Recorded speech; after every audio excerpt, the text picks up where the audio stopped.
കഴിഞ്ഞ ദിവസം രാത്രി കണ്ണൂരിലെ പിലാത്തറ ഏഴിലോട് എന്ന് പറയുന്നൊരു പ്രദേശത്ത് ഒരു സംഭവമുണ്ടായി.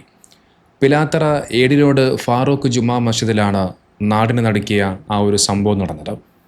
സിയാദ് എന്ന് പറയുന്ന ഒരു യുവാവ് അയാൾ ലഹരിക്ക് അടിമയാണെന്ന് പറഞ്ഞു വെക്കുന്നുണ്ട്. ഈ യുവാവ് പള്ളിയിലുണ്ടായിരുന്ന ഒന്നല്ല മൂന്ന് പേരെ കുത്തി പരിക്കേൽപ്പിക്കുകയാണ്. പള്ളിയിലെ മുഅദ്ദിനെയും കമ്മിറ്റി ഭാരവാഹികളെയുമാണ് ഈ യുവാവ് ആക്രമിച്ചത്. അവരെ കുത്തി പരിക്കേൽപ്പിക്കുക മാത്രമല്ല, ആ പള്ളിയിൽ വ്യാപകമായ ആക്രമണം നടത്തുകയും ഒക്കെ ചെയ്തു. ഈ സംഭവവുമായി ബന്ധപ്പെട്ടുകൊണ്ടുള്ള ഒന്ന് രണ്ട് ദൃശ്യങ്ങൾ പുറത്തു വന്നിരുന്നു. ഞാനതൊന്ന് കാണിക്കാം. പള്ളി ആക്രമിച്ചതാണ്.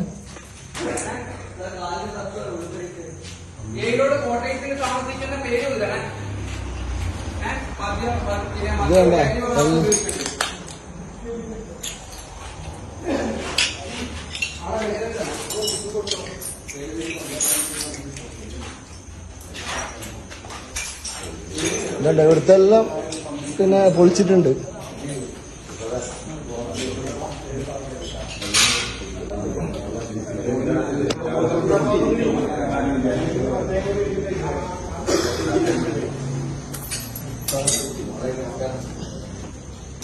ഒരു കാരണമില്ലാണ്ട് പിന്നെ കഞ്ചാവ് മേടിച്ചു വന്നിട്ട് പല്ല് പൊളിച്ച.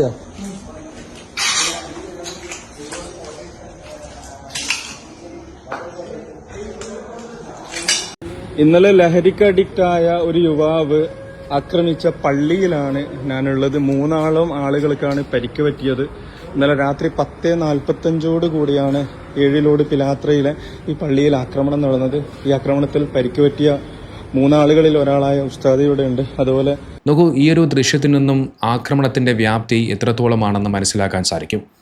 ആ പള്ളിയുടെ ജനൽ ചില്ലകളും മറ്റുമൊക്കെ വ്യാപകമായി തകർക്കപ്പെട്ടിരിക്കുകയാണ്. പരിക്കേറ്റ 3 പേരെയും പയ്യന്നൂർ ഗവൺമെൻറ് ആശുപത്രിയിൽ പ്രവേശിപ്പിച്ചിരിക്കുകയാണ്. പള്ളിയിലെ മുഅദ്ദീനായ മഞ്ചേരി സ്വദേശി മുഹമ്മദ് ആഷിഖ്, അതോടൊപ്പം പള്ളി കമ്മിറ്റി ഭാരവാഹികളായ നസീർ KM, സമീർ എന്നിവരെയാണ് ആശുപത്രി പ്രവേശിപ്പിച്ചത്. ഈ ആക്രമണം നടത്തിയ കാസർഗോഡ് ബേഡകം സ്വദേശി സിയാദ് എന്ന് പറയുന്ന യുവാവിനെ പിന്നീട് പോലീസ് കസ്റ്റഡിയിലെടുത്തു. ഇയാൾ നിരവധി കേസുകളിൽ പ്രതിയാണെന്നൊക്കെ പോലീസ് പറഞ്ഞു വെക്കുന്നുണ്ട്. നോക്കി, ഈ സംഭവവുമായി ബന്ധപ്പെട്ടുകൊണ്ട് കാസർഗോഡുള്ള ബുർഹാനുദ്ദീൻ അബ്ദുള്ള എന്ന് പറയുന്ന ഒരു സഹോദരൻ ഈ ഒരു സംഭവത്തെക്കുറിച്ച് വിശദമായി സോഷ്യൽ മീഡിയയിലൂടെ കുറിച്ചിട്ടുണ്ട്. അതൊന്ന് ഞാനൊന്ന് വായിക്കാം. പള്ളി ഭാരവാഹികൾ കുടുംബ വഴക്ക് ചോദ്യം ചെയ്തതിൽ പ്രകോപനം. കണ്ണൂർ ഏഴിലോട് മസ്ജിദിൽ അതിക്രമം, 3 പേർക്ക് കുത്തേറ്റു. കാസർഗോഡ് സ്വദേശി അറസ്റ്റിൽ. കണ്ണൂർ ചെമ്മതാഴം അംശം ഏഴിലോട് ജുമാ മസ്ജിദിൽ യുവാവിൻ്റെ ക്രൂരമായ അക്രമം തടയാൻ ശ്രമിച്ച പള്ളി ഇമാമിൻ്റെ സഹായി ഉൾപ്പെടെ 3 പേർക്ക് കുത്തേറ്റു.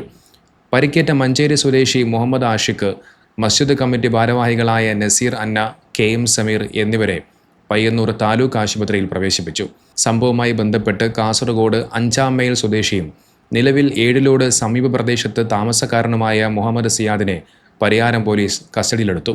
ആക്രമണത്തിന് പിന്നിലെ കാരണം പ്രതിയായ സിയാദ് തൻ്റെ ഭാര്യയും കുട്ടികളെയും ഉപദ്രവിക്കാറുണ്ടായിരുന്നു.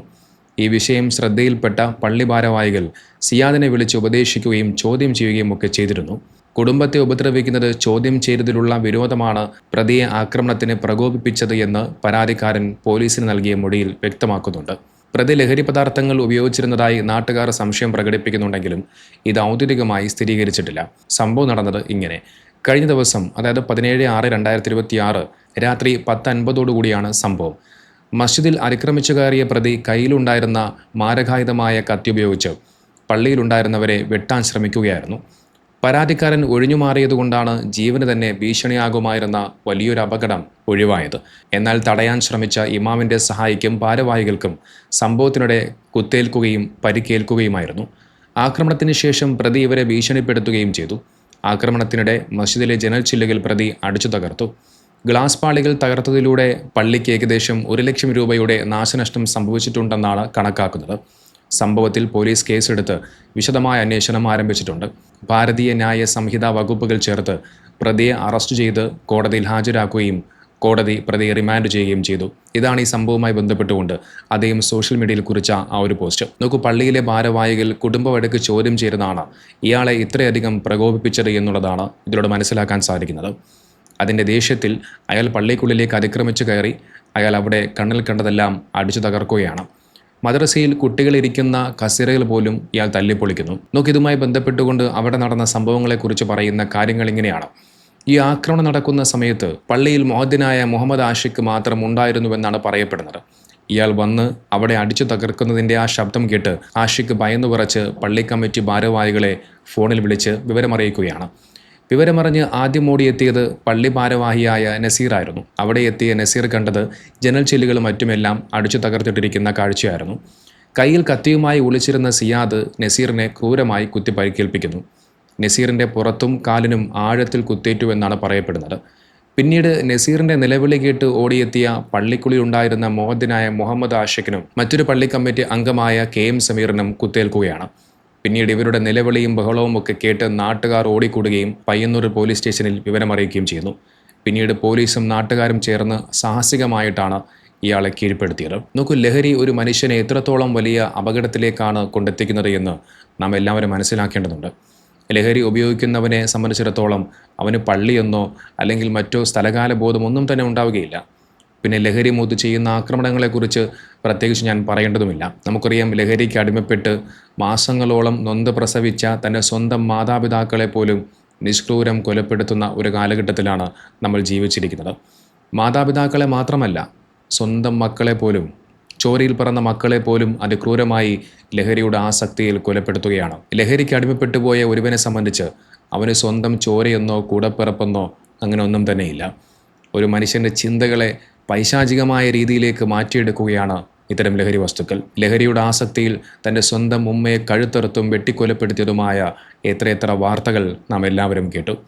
ഇതിനെല്ലാം അറുതി വരുത്തേണ്ടതുണ്ട്. ഇവിടെയാണ് കേരളത്തിലെ ഇപ്പോഴത്തെ ആഭ്യന്തരമന്ത്രി ശ്രീ രമേശ് ചെന്നിത്തലയുടെ നേതൃത്വത്തിൽ നടക്കുന്ന ഓപ്പറേഷൻ തൂഫാൻ എന്ന് പറയുന്ന പദ്ധതി ഒറ്റക്കെട്ടായി പിന്തുണയ്ക്കേണ്ടതിൻ്റെ ആവശ്യം വരുന്നത്. നമുക്കറിയാം, കഴിഞ്ഞ കുറേ കാലങ്ങളായി കേരളത്തിൽ നിരന്തരമായിക്കൊണ്ട് ഇത്തരത്തിൽ ലഹരികൾ ഉപയോഗിക്കുകയും ആ ലഹരി വസ്തുക്കൾ ഉപയോഗിച്ചതിൻ്റെ ആസക്തിയിൽ നടത്തിയ ഒരുപാട് കൊലപാതകങ്ങളുടെയും ആക്രമണങ്ങളുടെയും ഒക്കെ വാർത്തകൾ നമ്മളെല്ലാവരും നിരന്തരമായി കേട്ടു. അത്തരമൊരു സാഹചര്യത്തിൽ പോലും നമ്മുടെ നിയമ സംവിധാനങ്ങൾ പലപ്പോഴും ഉണർന്ന് പ്രവർത്തിച്ചിട്ടില്ല എന്ന് പറയേണ്ടി വരും. ആ സാഹചര്യത്തിലാണ് ആഭ്യന്തരമന്ത്രി ശ്രീ രമേശ് ചെന്നിത്തലയുടെ നേതൃത്വത്തിൽ ലഹരിയെ വേരോടുകൂടി അറുക്കുക എന്നുള്ള ലക്ഷ്യത്തോടുകൂടി ഓപ്പറേഷൻ തൂഫാൻ എന്ന് പറയുന്ന പദ്ധതി കൊണ്ടുവരുന്നത്. തീർച്ചയായും വളരെയധികം പ്രശംസിക്കപ്പെടേണ്ട ഒരു പ്രവർത്തനമാണ് ആഭ്യന്തരമന്ത്രിയുടെ ഭാഗത്തു നിന്നും ഉണ്ടായിട്ടുള്ളത്. ചെറുപ്പക്കാരെ വഴിതെറ്റിക്കുന്ന, വളർന്നു വരുന്ന ഒരു സമൂഹത്തെ തെറ്റിലേക്ക് കൊണ്ടുപോകുന്ന ആ ലഹരി വസ്തുക്കളെ അതിനെ വേരോടുകൂടി അറക്കേണ്ടതുണ്ട്. അതിൽ കക്ഷി രാഷ്ട്രീയം ഒന്നും തന്നെ നോക്കേണ്ടതില്ല. എല്ലാ രാഷ്ട്രീയ പാർട്ടികളും മതസംഘടനകളും സാമൂഹിക സംഘടനകളും എല്ലാവരും ഒറ്റക്കെട്ടായി ഇതിനുവേണ്ടി ഉണർന്ന് പ്രവർത്തിക്കേണ്ടതുണ്ട്. നമുക്കറിയാം, ഈ ഓപ്പറേഷൻ തൂഫാൻ എന്ന് പറയുന്ന പദ്ധതി ആരംഭിച്ച് ഏതാനും ദിവസങ്ങൾക്കുള്ളിൽ തന്നെ ലഹരി വസ്തുക്കൾ കൈവശം വെച്ചതിൻ്റെ പേരിലും ഉപയോഗിച്ചതിൻ്റെ പേരിലും നിരവധി പേരെയാണ് പോലീസ് പിടികൂടിയത്. മാത്രമല്ല, ലക്ഷക്കണക്കിന് വിലമതിക്കുന്ന ലഹരി വസ്തുക്കൾ പോലീസ് കണ്ടെത്തുകയും ചെയ്തു. ഇനിയുള്ള നമ്മുടെ തലമുറയെങ്കിലും അത്തരം ലഹരി വസ്തുക്കളുടെ പിടിയിലകപ്പെടാതെ സമൂഹത്തിനും നാടിനും അഭിമാനമായി മാറുന്ന നല്ല ഭാവി വാഗ്ദാനങ്ങളായി അവർ മാറട്ടെ.